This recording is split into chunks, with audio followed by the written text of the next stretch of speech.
আহি পালেহি কুলিয়ে কান্দে ৰৈ ৰৈ ঢাকুৱাল গৈ পালেনে মোৰেনো বাতৰি লৈ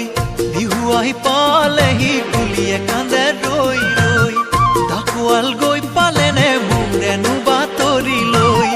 ককোৱা সূতাৰ গামোচা লগাইছানে নাই ঐ সান্দহ চিৰা খুন্দিবা বিহুত যাম ছুটি লৈ